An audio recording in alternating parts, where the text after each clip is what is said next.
More than 10 years after the events depicted in the initial film, the sequel commences with Jake Sully recounting his modest and serene existence as the chief of the Omaticaya clan.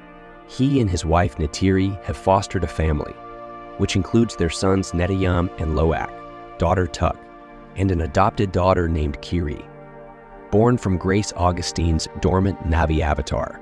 Additionally, a human boy named Spider, the son of Miles Quaritch, who was born on Pandora but couldn't be transported to Earth as an infant, is also part of their family. While Jake readily embraces Spider as an adopted son, Ney'tiri harbors reservations due to his human origins. Despite this, all the children share strong bonds and mingle harmoniously, especially Spider, who forms an affectionate connection with Kiri, despite being human. Interestingly, Spider distances himself from his human background, showing a stronger inclination towards Navi traditions and culture. The family lives a peaceful life until the day they spot an unusual star in the night sky.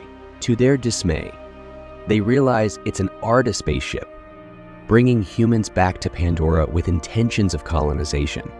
A new main operating base is established, leading to significant environmental destruction.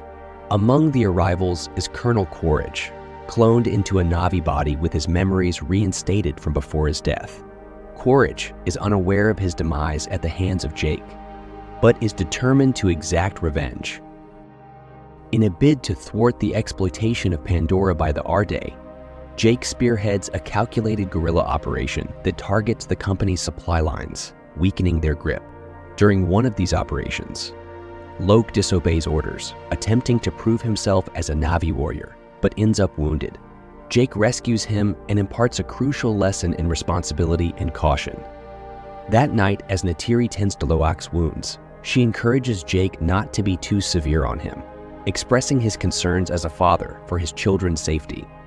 Meanwhile, Quaritch responds unfavorably to the retaliatory strike on the Raida's supply lines and launches a mission to track down and eliminate Jake. As the story unfolds, Jake's children and Spider embark on an adventure into the rainforest, inadvertently stumbling upon Quaritch and his team exploring the area where his human remains were discovered. Observant Loak alerts Jake, sparking a confrontation. Quaritch's squad manages to capture some of Jake's children, including Spider, who Quaritch recognizes as his son. On board the spaceship, Erda attempts to extract information about Jake from Spider, who resists their coercion. Adjusting his approach, Quaritch claims Spider as his son and proposes a trade, information about the Navi in exchange for his freedom. While initially uncooperative, Spider unwittingly educates Quaritch about Navi culture. Quaritch also succeeds in taming an Ikrane flying creature for his use. Understanding the threat Spider's knowledge poses and aiming to prevent further disaster, Jake persuades Ney'tiri and his family to distance themselves from the Omaticaya clan and seek refuge with the Metkayina on a coral reef island, adapted to Pandora's aquatic environment, passing on his leadership mantle. Jake departs with his family to Metkayina, where they encounter the clan's chief Tonawari and his skeptical wife, Ronal. Jake's explanation earns them shelter, despite initial reservations from some tribe members who mock Jake and his children for their human heritage.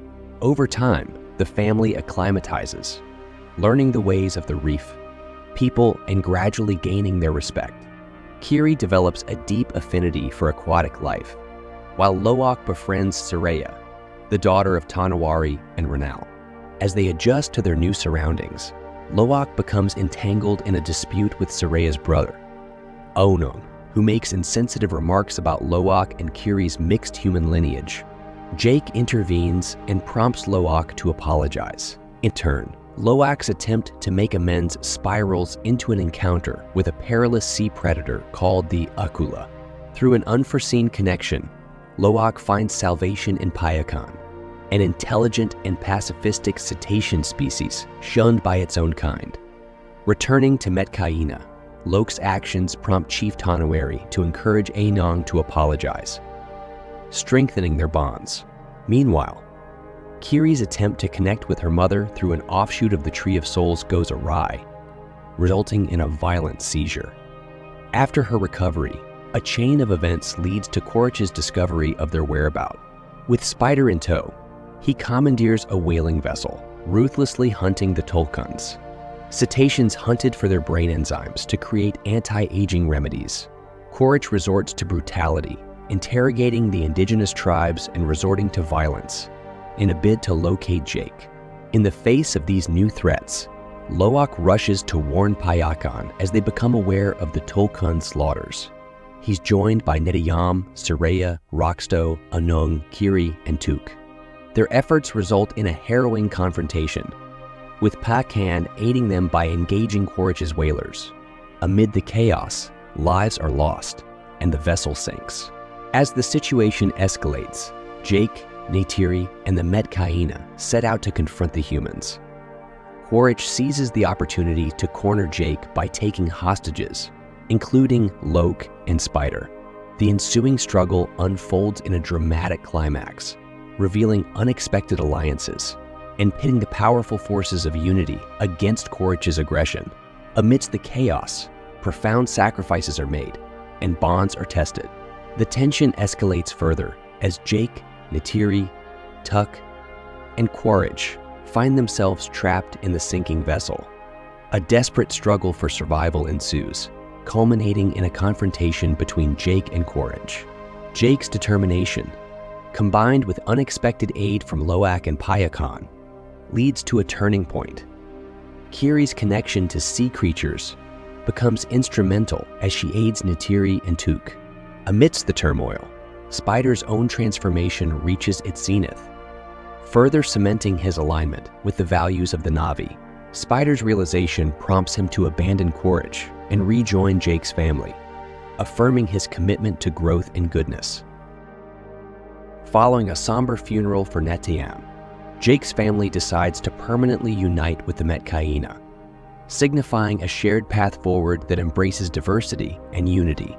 This gripping tale ultimately underlines the enduring power of love, courage, and cooperation in the face of adversity.